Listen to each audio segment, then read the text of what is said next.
സ്നേഹമുള്ളവരെ, ഒരു പ്രാർത്ഥന അഭ്യർത്ഥനയുമായിട്ടാണ് ഞാൻ ഇന്ന് നിങ്ങളെ അഭിസംബോധന ചെയ്യുന്നത്.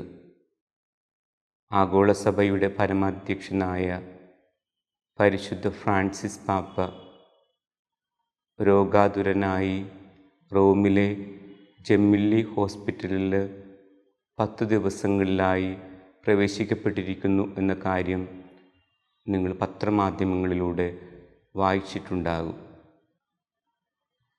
പരിശുദ്ധ പിതാവിൻ്റെ നില ഗുരുതരമായി തുടരുന്നു എന്നാണ് അറിയുവാൻ സാധിക്കുന്നത്.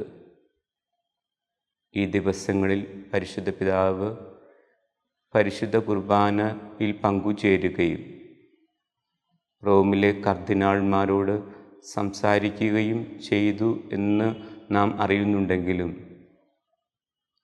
ദിവസങ്ങൾ കഴിയുന്തോറും പരിശുദ്ധ പിതാവിൻ്റെ രോഗാവസ്ഥ മൂർച്ഛിക്കുവാനായിട്ട് സാധ്യതയുള്ളതിനാൽ നമ്മുടെ പ്രാർത്ഥനാ സഹായം വളരെ ആവശ്യമാണ്.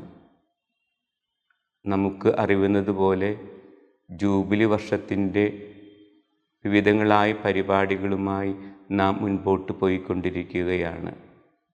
എത്രയും വേഗം പരിശുദ്ധ പിതാവ് രോഗസൗഖ്യം നേടിക്കൊണ്ട് വത്തിക്കാനിലേക്ക് തിരിച്ചു വന്ന് ജൂബിലിയുടെ ആഘോഷങ്ങൾ പൂർണ്ണമായി നിർവഹിച്ചു കാണണം എന്നുള്ളതാണ് നമ്മുടെ എല്ലാവരുടെയും ആഗ്രഹം.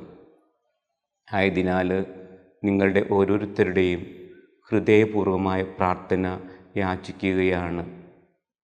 നാം പങ്കുചേരുന്ന ഓരോ ദിവ്യബലിയിലും നമ്മുടെ കുടുംബ പ്രാർത്ഥനയിലും നമ്മുടെ ഈ നിയോഗം കൂടെ സൂക്ഷിച്ചുകൊണ്ട് പരിശുദ്ധ പിതാവിൻ്റെ രോഗസൗഖ്യത്തിനായി നമുക്ക് ഒന്നുചേർന്ന് പ്രാർത്ഥനയിൽ പരിശുദ്ധ അമ്മ വഴിയായും സകല വിശുദ്ധർ വഴിയായും നമുക്ക് അപേക്ഷിക്കാം.